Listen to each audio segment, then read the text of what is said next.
مرضان، تعبان،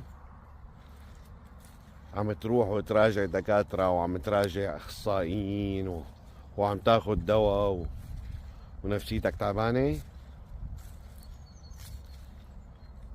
خد بالأسباب، ولكن ثق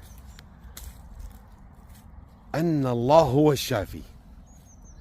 فعندما يكون لديك هذه القناعة أن الله هو الشافي مع أخذ الأسباب بالذهاب إلى الطبيب وأخذ الدواء الموجود والموصوف لك، هذا سبب، ولكن الشفاء من الله وحده.